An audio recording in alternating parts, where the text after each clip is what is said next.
छोटे छोटे व्यवधानों के बीच भी बच्चों ने बहुत ही अच्छी प्रस्तुति दी। मैं चाहूँगा आप लोग एक बार जोरदार तालियों से बच्चों को हौसला अफजाई करें।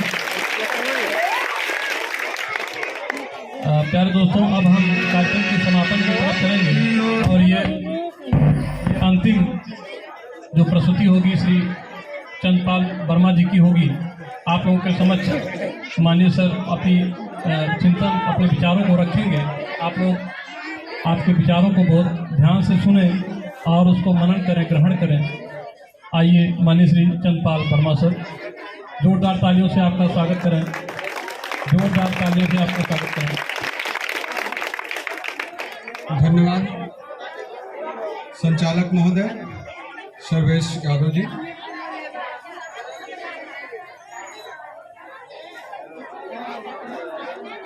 सबसे पहले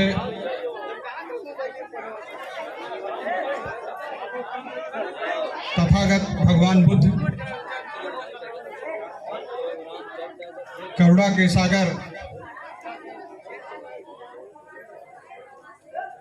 महामना बुद्ध को श्रद्धा सुमन अर्पित करते हुए आज हम जिस महामानव की जयंती पर यहाँ उपस्थित हैं, बोधिसत्व बाबा साहब डॉक्टर अंबेडकर को नमन करते हुए और आपके पार्श्व में बगल में जो चित्र है, जो बाबा साहब के तीसरे गुरु महामना ज्योतिबा राव फूले जी,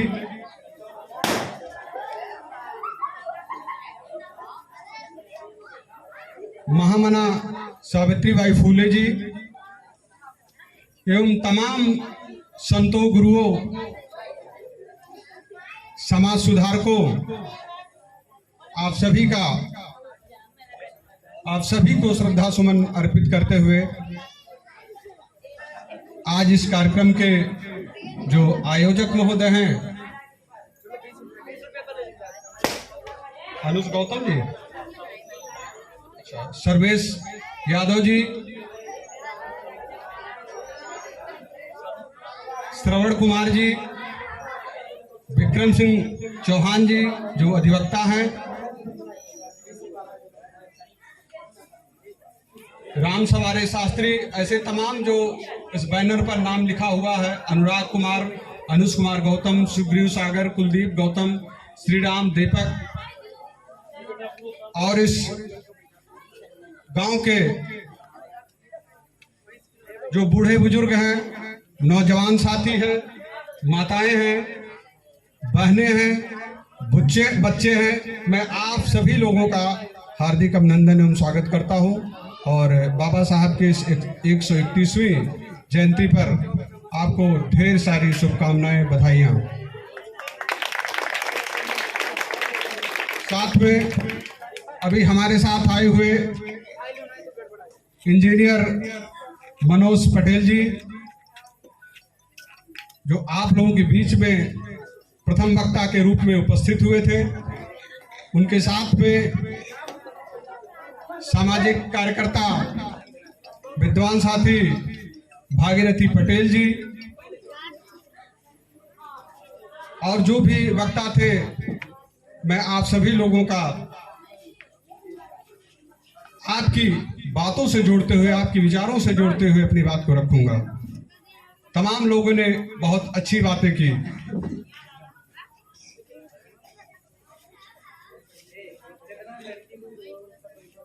बाबा साहब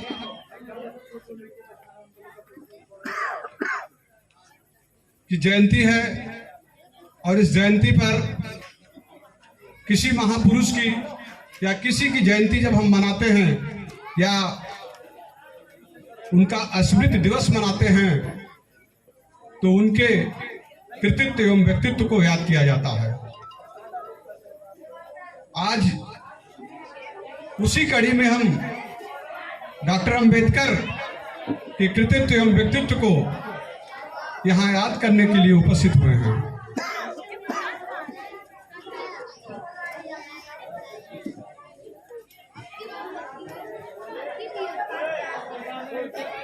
साहब को प्रायः माना जाता है कि बाबा साहब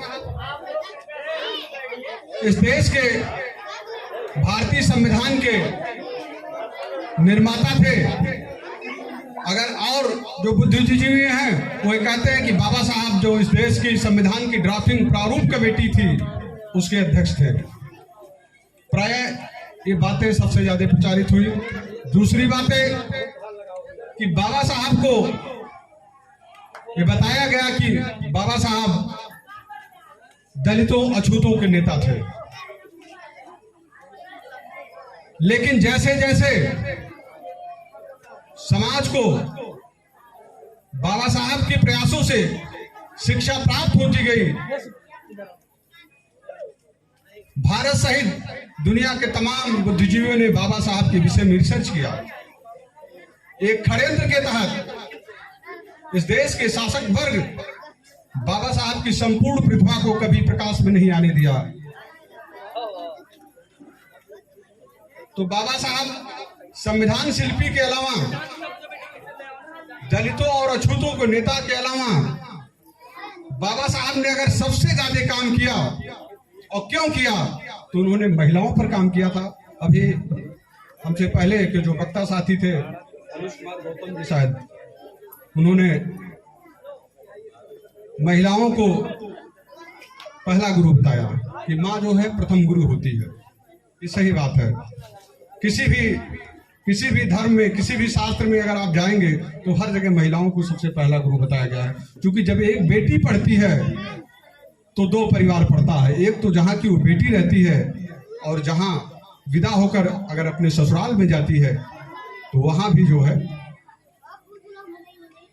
उसकी शिक्षा का असर रहता है। इसलिए बाबा साहब ने सबसे ज्यादा अगर काम किया, चिंतन किया उन्होंने, तो महिलाओं पर किया। आप जानते होंगे हिंदू कोड बिल। इस हिंदू कोड बिल के लिए बाबा साहब ने उसको पास करवाने के लिए संसद में अड़ गए। उन्होंने कहा या तो कोड बिल पारित होगा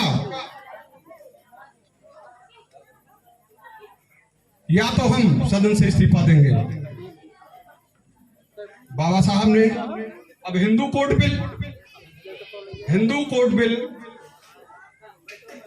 जो हिंदू धर्म की कुरीतियों, परंपराओं, कुव्यवस्थाओं से जो महिलाओं को सबसे ज्यादा, जैसा कि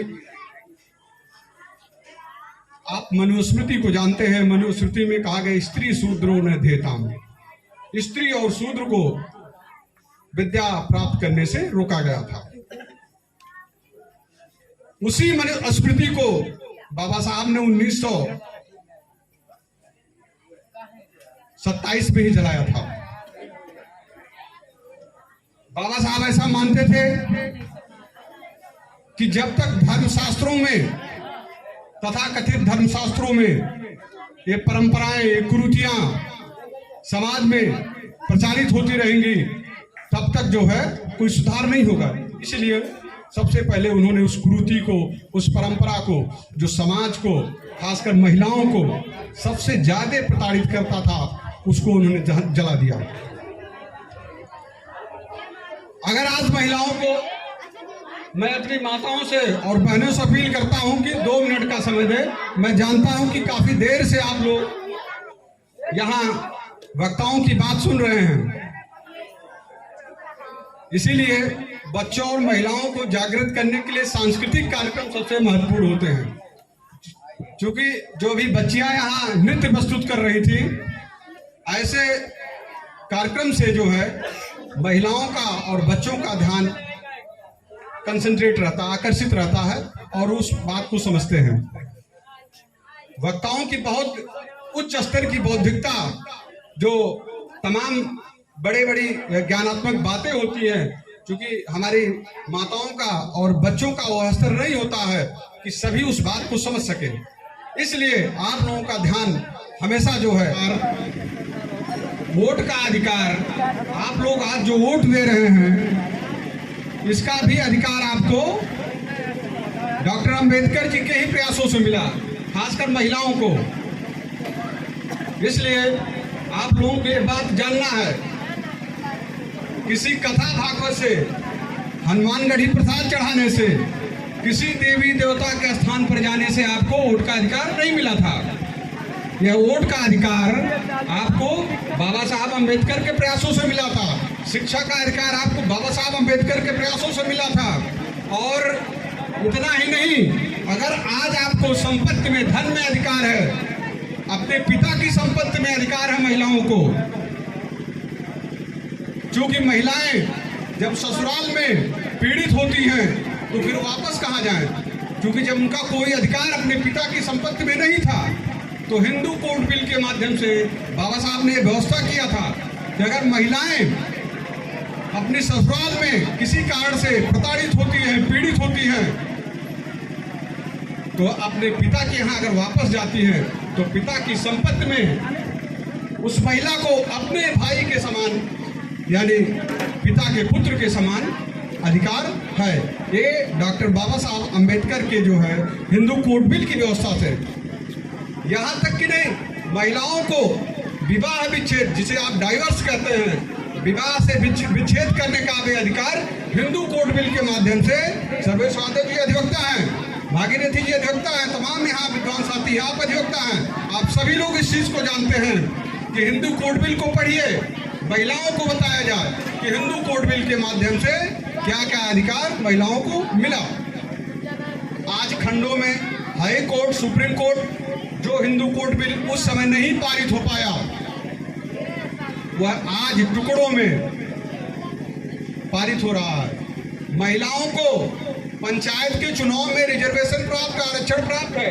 आप बीडीसी का चुनाव, प्रधानी का चुनाव, ब्लॉक प्रमुख का चुनाव, जिला पंचायत अध्यक्ष का चुनाव, उसमें आप सभी महिलाओं को आरक्षण प्रदान किया गया है। लेकिन लोकसभा में, विधानसभा में महिला आरक्षण बिल अभी लंबित है। यह भी क्या आप नहीं चाहती हैं कि आप बीडीसी, प्रधान, ब्लॉक प्रमुख और जिला पंचायत अध्यक्ष से देश की जो सबसे बड़ी, देश का जो सबसे बड़ा जो है कानून बनाने का स्थान है, वहां भी आपका प्रतिनिधित्व आपकी आबादी के अनुसार होना चाहिए। 50% महिलाएं हैं। अगर 100 लोग हैं तो उसमें 50% महिलाएं हैं, तो उनको, महिलाओं को 50% सीटें हर जगह मिलनी चाहिए। लेकिन उसमें भी विशेष व्यवस्था होनी चाहिए।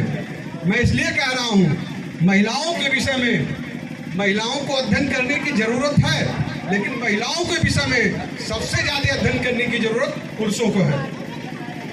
क्योंकि भारत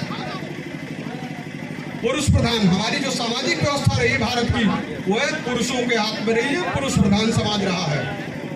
इसलिए अगर अपर कास्ट की महिलाएं, जिसे हम उच्च वर्ण कहते हैं, उच्च वर्ण की महिलाएं पीड़ित हैं अपने पुरुषों से, तो उससे ज्यादा कहीं पीड़ित हैं ओबीसी समाज की महिलाएं, क्योंकि उनको दोहरा दंड मिल रहा है, एक तो महिला होने का, दूसरी जो है ओबीसी समाज की महिला होने का। इसी प्रकार से अनुसूचित जाति की, एससी अनुसूचित जाति की जो महिला है, उनको भी उससे, ओबीसी से भी अधिक दंड मिल रहा है, क्योंकि एक तो महिला, दूसरा दंड अनुसूचित जाति की महिला होने का शोषण, दोहरा शोषण हो रहा है।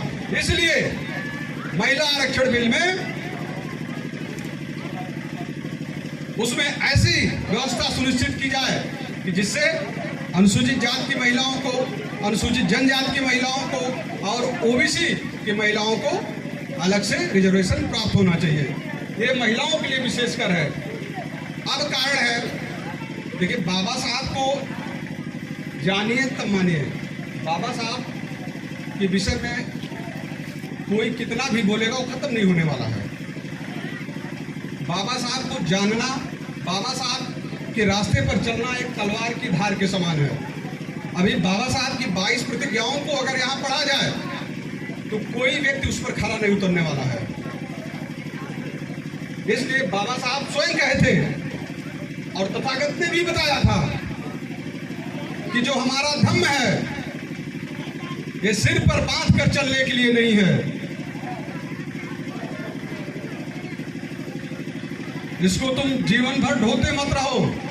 यह ढोने के लिए नहीं है, यह पार उतरने के लिए है, यानी अपनी समस्याओं का समाधान करने की जरूरत है। इसलिए बाबा साहब पूजने के विषय नहीं है, पढ़ने के विषय हैं। अगर बाबा साहब को हम पूजने से ज़्यादा पढ़ने पर फोकस करते हैं, यानी उनकी मूर्तियों की जरूरत नहीं है, उनकी विचारों को मूर्त रूप देने की जरूरत है, उनके विचारों को हमें व्यवहारिक रूप से आत्मसात करने की जरूरत है, उनको हमें पुस्तकों में तलाशने की जरूरत है, हमको उनको जो है मंदिरों और मूर्तियों में तलाशने की जरूरत नहीं है। हम काफ़ी समय औपचारिकताओं पर देते हैं, माल्यार्पण पर, अगरबत्ती पर, धूप और तमाम इन चीज़ों पर, उससे हमको थोड़ा सा बचना चाहिए। ज़्यादा से ज़्यादा लोगों को जो है अपने वक्ताओं की बातों को सुनकर उसे जीवन में उतारने पर अपने ध्यान को केंद्रित करना चाहिए।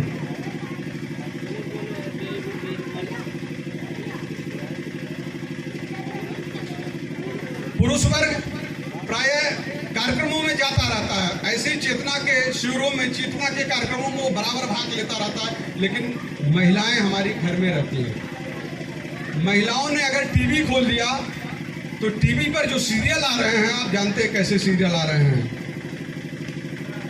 टीवी पर कहीं शिव चर्चा हो रहा है, कहीं जय मां संतोषी आ रहा है, कहीं जय मां गंगे आ रहा है, कहीं जय मां दुर्गे आ रहा है। हमारी महिलाएं आप वहाँ क्रांति करते रहते हैं और हमारी महिलाएं घर में उस क्रांति को समाप्त करती रहती है, क्योंकि वो लगातार उन कार्यक्रमों में, उन टीवी सीरियलों के जाल में फंसकर और अपनी चेतना को खोती रहती है, समाप्त करती रहती है। इसलिए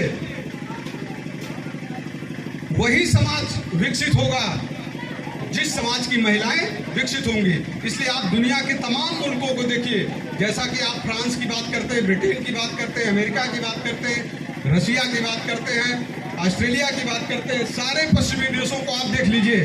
वहाँ की महिलाओं को पुरुषों के समान जब अधिकार दिया गया, तभी वह देश विकसित देशों की श्रेणी में आया। और जिन मुल्कों को आप देखिए जहाँ महिलाओं को अधिकार नहीं दिया गया है, कहीं घूंघट के लिए लड़ाई हो रही है, कहीं बुर्का पहनने के लिए लड़ाई हो रही है, आज वह देश पीछे है। आपका देश उठाकर देख लीजिए, आपके देश की स्थिति आपके पड़ोसी देशों से खराब होती जा रही है, क्योंकि हम केवल अंधविश्वास पाखंड, जिसे हम धर्म मानते हैं, अंधविश्वास पाखंड को हम धर्म मानकर लगातार उसका पालन करते रहते हैं। इसीलिए हमारी चेतनाएं लगातार समाप्त होती रहती हैं। बाबा साहब ने 18 मार्च 1956 को आगरा के मैदान में उन्होंने अपने भाषण में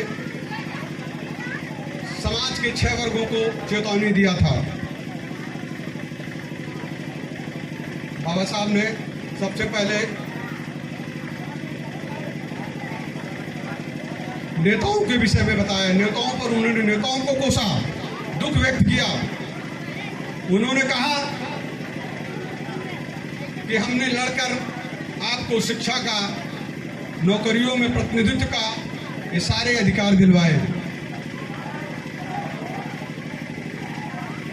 लेकिन अगर आप अपनी झोपड़ी को छोड़कर, अगर कोई महल में रहने वाला व्यक्ति आपको बुलाता है और आप अपनी झोपड़ी को छोड़कर उस महल में जाते हो तो ठीक है, क्योंकि अगर वह महल का जो राजा है वह आपसे नाराज होगा तो आप अपनी झोपड़ी में आ सकते हो, लेकिन अगर उस झोपड़ी को जलाकर तुम महल में जाते हो तो अगर वह राजा, वह महल का मालिक कभी तुमसे नाराज होगा तो तुम तो अपने घर को जलाकर, अपनी झोपड़ी को जलाकर जा रहे हो। इसलिए हे नेताओं जो आज केवल कुर्सी की लड़ाई में व्यस्त हैं, उनको चेतावनी दिया था कि अपने घर को सुरक्षित रखकर ही कहीं जाना, अपने घर को जलाकर मत जाना। दूसरी बात, उन्होंने मजदूरों से अपील किया था। उन्होंने कहा कि मैं आप लोगों के लिए बहुत नहीं कुछ कर पाया, क्योंकि जमींदारी उन्मूलन तो हो गया था, लेकिन सीलिंग एक्ट का जो जमीनों का जो हदबंदी का कानून था, लिमिटेशन था कि किसी व्यक्ति के पास जो है 5 एकड़ से जमीन अधिक नहीं हो पाएगी, वह कानून कायदे से आज तक लागू नहीं हो पाया। इसलिए देश की 90% जमीनें एक वर्ग के पास है, 90% जमीनें एक वर्ग के पास है। इसलिए उन्होंने दुख व्यक्त किया था, लेकिन उन्होंने कहा था कि मेरा संविधान है, हमने उसमें वह व्यवस्था बनाई है और अगर आप लड़ना चाहोगे तो उसे प्राप्त कर सकते हो, इसलिए इस लड़ाई को तुम समाप्त मत होने देना। तीसरी बात, उन्होंने अपने समर्थकों से, अपने अनुयायियों से की थी।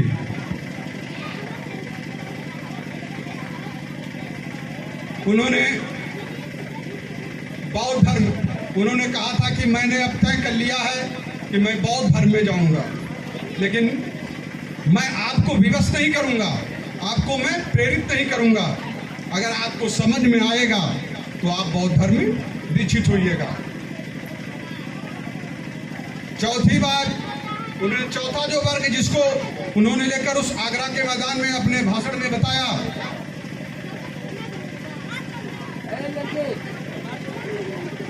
बौद्ध भिक्षुओं के विषय में। बौद्ध भिक्षुओं से कहा कि अगर आज बौद्ध धर्म का पतन हुआ तो बौद्ध भिक्षु अपने बिहारों में ऐशो आराम का जीवन जीने लगे,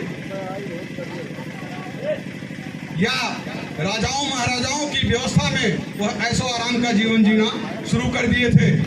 और उन्होंने बौद्ध भिक्षु के रूप में जो उनका उत्तरदायित्व था उसका प्रचार प्रसार बंद कर दिया। इसीलिए बौद्ध धर्म का भारत में पतन हुआ।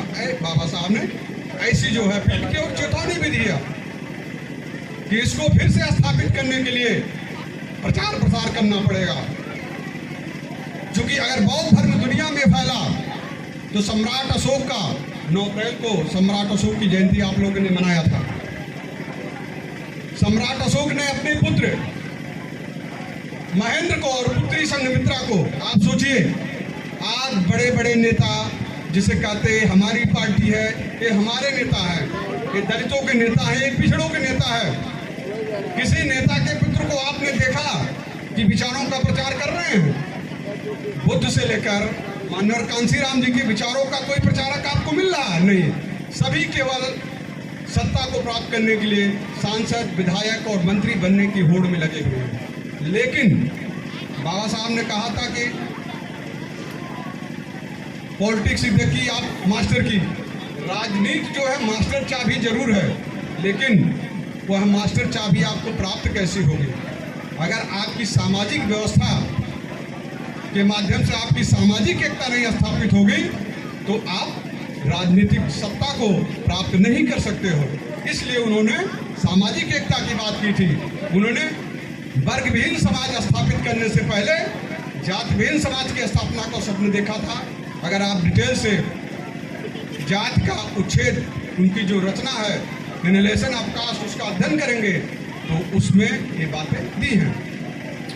तो उन्होंने जहाँ तक रही सम्राट अशोक ने, तो सम्राट अशोक ने अपने पुत्र और पुत्री, तो सम्राट अशोक ने तो अपनी पुत्री को भेजा, यहाँ हम अपने पुत्र को भी नहीं प्रचार के लिए तैयार हैं। हमारे जो बड़े बड़े नेता हैं वो अपने किसी पुत्र को बाबा साहब के, तथागत बुद्ध के, कबीर साहब के विचारों के प्रचार के लिए किसी के पास नहीं समय है। कहाँ जाने का समय है? कोई बालाजी जाएगा तो कोई हनुमानगढ़ी जाएगा, कोई और कहीं जाएगा।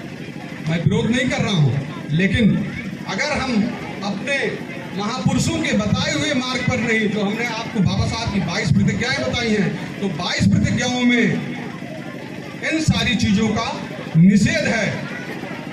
22 प्रतिज्ञाओं में कि आप बुद्ध धर्म में, बुद्ध धर्म में भी उन्होंने इसलिए सावधानी से 22 प्रतिज्ञाओं को जोड़कर आपको सावधान किया था कि जो उसमें भी कुरीतियां थी उससे उन्होंने भी सावधान किया था। जैसा कि कहा जाता है कि तथागत बुद्ध विष्णु के अवतार थे, तो इसलिए इन सब मिथ्या बातों से सावधान करने के लिए बाबा साहब ने अपनी 22 प्रतिज्ञाएं दी थी। उन 22 प्रतिज्ञाओं को आप पढ़िए। फिर अगला वह वर्ग था पढ़े लिखे लोगों का, जो कलर पढ़ लिख कर बाबू बने। ऐसे लोगों से उन्होंने कहा था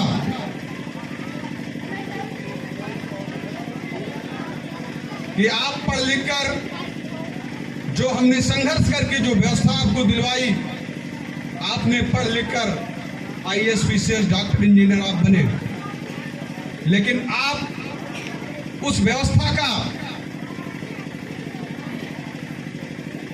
जो पे बैक टू सोसाइटी का कॉन्सेप्ट था, समाज को लौटाने की बात जब आई तो अब आप उसमें फेल निकले। जो लोग प्रतिनिधित्व के सिद्धांतों का फायदा उठाकर, आरक्षण की व्यवस्था का फायदा उठाकर ऊंचे ऊंचे पदों पर गए, वो अपने समाज से ही कट गए। और जब समाज से कट गए, आज आप देखिए कि समाज बिखर गया। फिर अगला जो वर्ग था विद्यार्थियों से, उन्होंने कहा कि हमने जो शिक्षा की, जो प्रतिनिधित्व की व्यवस्था आपको दी है, यह क्लर्क और चपरासी बनने के लिए नहीं, यह हुक्मरान शासक बनने के लिए हमने आपको यह व्यवस्था दी थी। लेकिन आपने केवल क्लर्क और चपरासी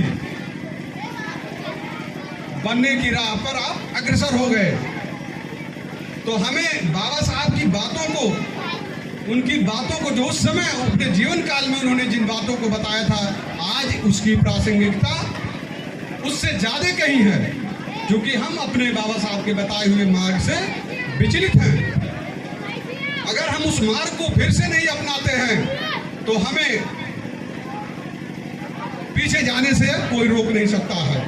इसलिए हमें बाबा साहब की गोलमेज सम्मेलन, जब दूसरे गोलमेज सम्मेलन में बाबा साहब को आमंत्रित किया गया, तो आप जानते होंगे बाबा साहब के पांच संतानें थी, 4 पुत्र 1 पुत्री। उसमें से एक पुत्र थे राजरत्न अंबेडकर जी। जब दूसरे गोलमेज सम्मेलन में बाबा साहब को जाना हुआ, उसी दिन राजरत्न की निमोनिया से मृत्यु हो जाती है। और उनके भाई वो तैयार होकर बाबा साहब निकलने वाले थे घर से। भाई ने कहा कि भीमा तुम कहाँ जा रहे हो? उन्होंने कहा कि मैं गोलमेज सम्मेलन में जा रहा हूँ। तो उन्होंने कहा कि तुम्हारा बच्चा मर गया है। बाबा साहब थोड़ी देर के लिए रोए। उन्होंने अपने भाई से कहा इसको आप दफन कर दीजिएगा। आज तो मेरा एक बच्चा, आपको लगता है कि एक बच्चा हमारा मरा है, लेकिन अगर मैं जाऊंगा नहीं गोलमेज सम्मेलन में तो हमारे हजारों बच्चे ऐसे मरेंगे। इसलिए मैं आज उस एक बच्चे की चिंता नहीं करूंगा। अब तो जो होना था हो गया। और बताया जाता है कि उस समय इस स्तर की आर्थिक तंगी थी बाबा साहब के परिवार में, उस बच्चे को, राजरत्न जी को दफनाने के लिए कफन भी नहीं था। आज ये बातें इसलिए बताई जा रही हैं कि हम खुशियां जरूर बाबा साहब के जन्मदिन पर मनाएं, लेकिन उनकी इन बातों को, उनके इन संघर्षों को, उनके इस त्याग को, उनके इस रिस्क को हमें जानना पड़ेगा और उनके अनुसार अपने व्यवहार को समाज में प्रस्तुत करना पड़ेगा।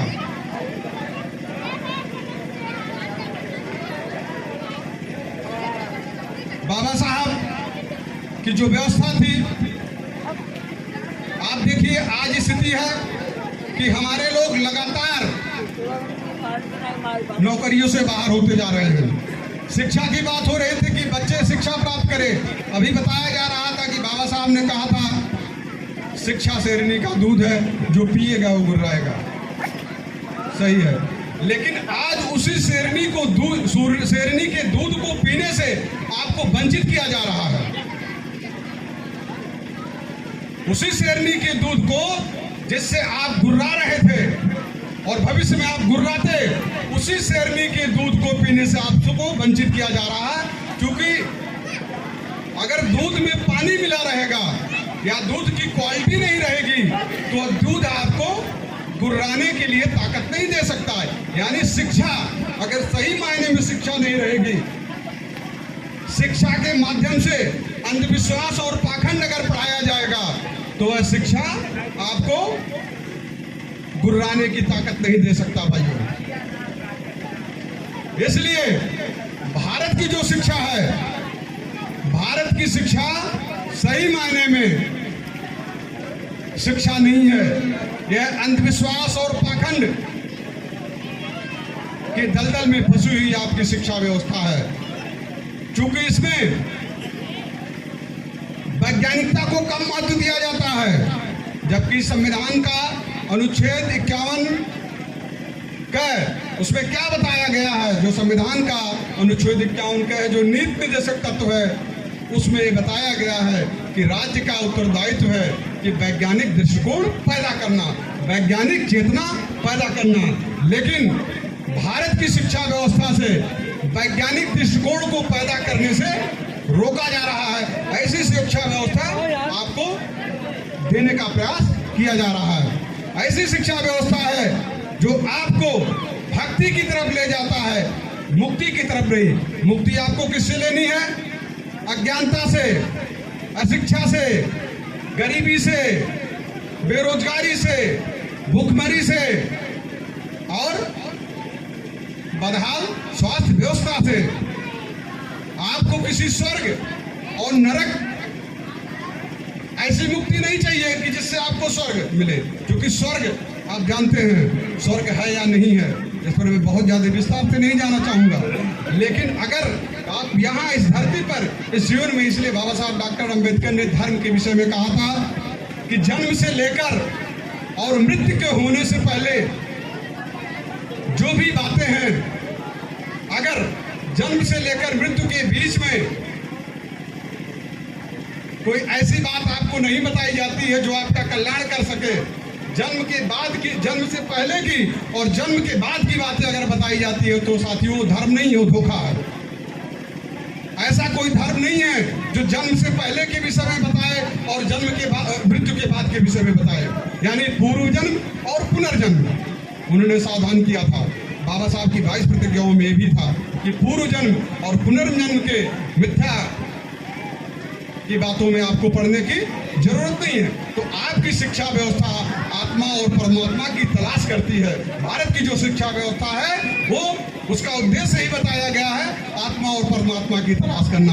आप देखिए पंडित गोविंद बल्लभ पंत जब भारत की शिक्षा का उद्देश्य निर्धारित कर रहे थे तो उन्होंने उस शिक्षा के उद्देश्य में यही कहा था, आत्मा और परमात्मा की खोज करना।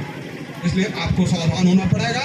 एक ऐसी शिक्षा व्यवस्था, एक ऐसा पाठ्यक्रम आपको उपलब्ध कराया जा रहा है जो आपकी वैज्ञानिक चेतना को लगातार समाप्त कर रहा है, आपकी संवैधानिक चेतना को लगातार समाप्त कर रहा है। आज मैं देख रहा हूं अनुसूचित जाति के हमारे साथी कुछ जरूर जागरूक हुए हैं, लेकिन जागरूकता का जो अंतिम पायदान होना चाहिए वहां तक नहीं पहुंच पा रहे हैं।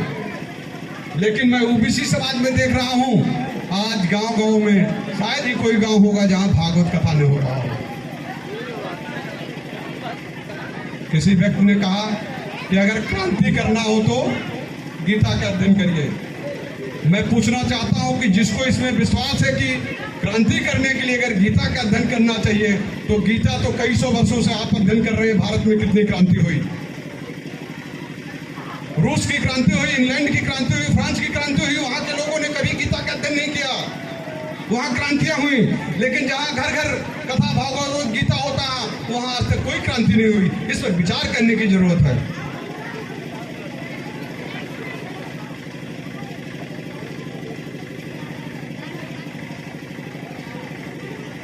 बाबा साहब ने संविधान सभा में जब आर्थिक आधार पर, चूंकि अभी आप देखिए कल परसों एक रिजल्ट की जो उत्तर प्रदेश राज्य लोक सेवा आयोग के माध्यम से एक वैकेंसी थी जिसका CDPO का, उसका रिजल्ट आया।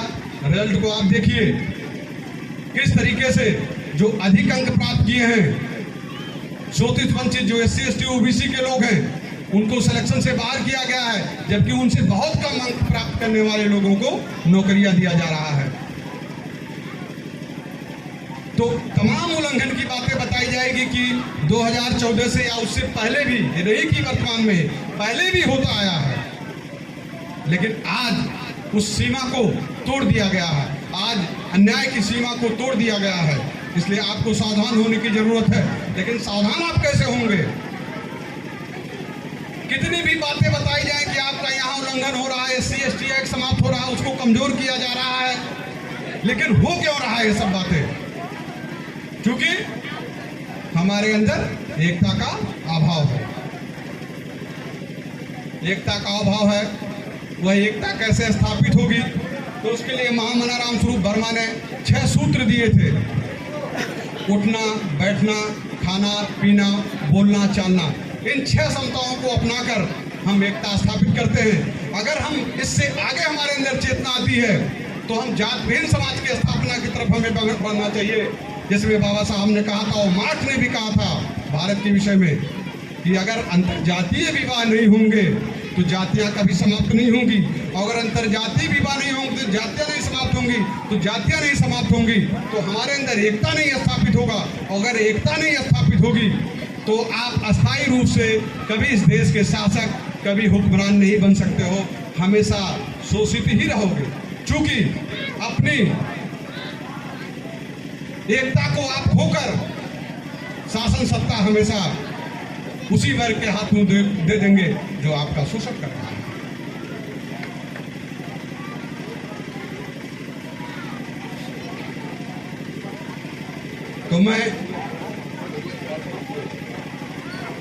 तो इसी के साथ मैं आप लोगों को एक बार फिर इस शुभ अवसर पर एक बार फिर ढेर सारी शुभकामनाएं, बधाइयां देते हुए और सभी लोगों को धन्यवाद देता हूं कि अभी तक इतनी देर तक आपने तमाम वक्ताओं को और हमारी बात को सुना, इसलिए मैं सभी लोगों को आभार व्यक्त करता हूं। धन्यवाद। कोटि आभार श्री चंद्रपाल वर्मा जी, आपने अपना अमूल्य समय से निकाल कर हमको समय दिया, इस कार्यक्रम को समय दिया, हमारे ग्रामवासियों को समय दिया। अब परम आदरणीय श्री सुरेश चौधरी जी आए हुए हम लोगों के बीच में, मैं चाहूँगा आप माल्यार्पित कर श्रद्धा सुमन अर्पित करें। श्री दिनेश चौधरी जी भी हैं, आप साथ में श्री दिनेश चौधरी जी।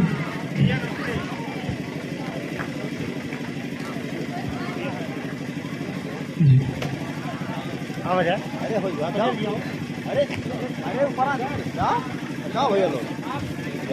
श्री राम सहाय गौतम जी, कार्यक्रम ये अंतिम है और इसके बाद केक कटने के बाद आप लोग भोजन कर लें।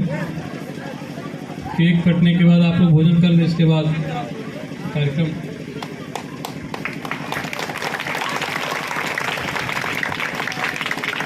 आप सभी का कोटि कोटि आभार। माननीय सुरेश चौधरी जी, आपने अपने अमूल्य समय से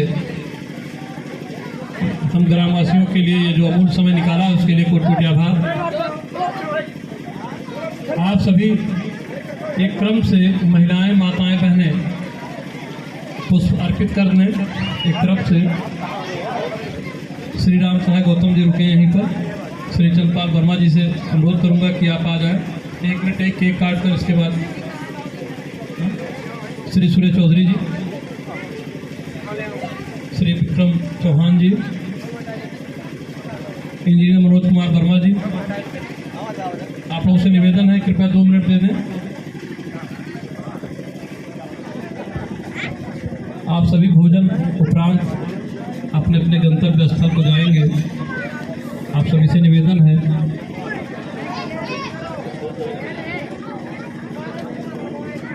आप सभी ने अपने कीमती समय से निकाल कर जो समय इस कार्यक्रम के लिए खर्च किया है उसके लिए मैं सर्वेश कुमार यादव आप सभी को कोटि कोटि आभार व्यक्त करता हूँ।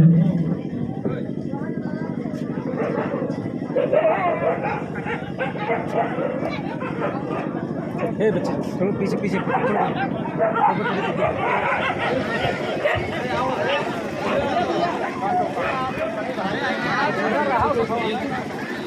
छोटे को भी रहना है साथ में बड़े के।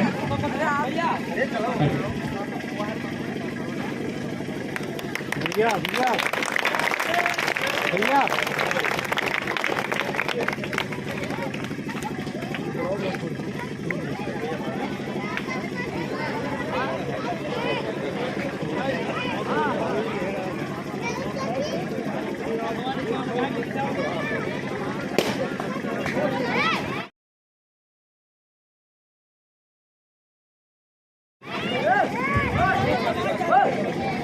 बाबा साहब अमर रहे। बाबा साहब जब तक सूरज चांद रहेगा, जब तक सूरज चांद रहेगा बाबा तेरा नाम रहेगा।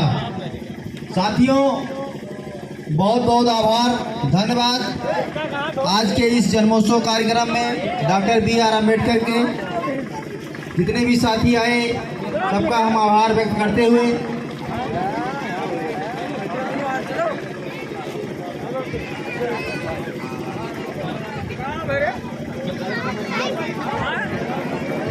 एक सफल कार्यक्रम रहा। आप लोगों ने जो सहयोग दिया उसके लिए आप सभी को कोटि कोटि आभार। प्यारे भाई अनुज कुमार गौतम जी को भैया बहुत बहुत आभार। श्री श्रवण को बड़के भैया आप सभी भोजन करके इसके बाद अपने गंतव्य स्थल को जाएंगे। आप सभी भोजन करने के उपरांत ही गंतव्य स्थल पर जाएंगे। धन्यवाद। यह कार्यक्रम आप सभी से निवेदन है, कृपया भोजन के उपरांत ही घर जाएं। कृपया भोजन के उपरांत ही घर जाएं। आप सभी से विनम्र निवेदन है।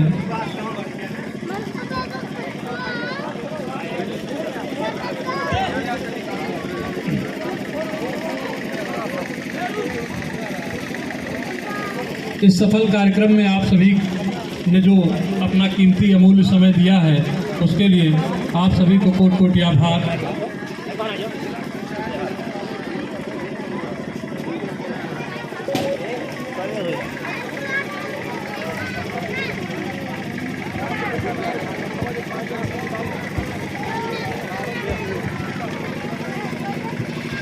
Doctor Bhimrao Ambedkar, doctor Bhimrao Ambedkar, doctor Bhimrao Ambedkar, doctor Bhimrao Ambedkar, doctor Bhimrao Ambedkar.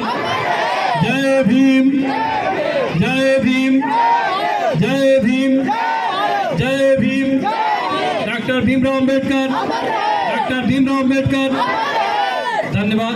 कार्यक्रम समाप्त होता है। आप सभी भोजन करके इसके बाद अपने गंतव्य स्थल को जाएं। बहुत बहुत आभार।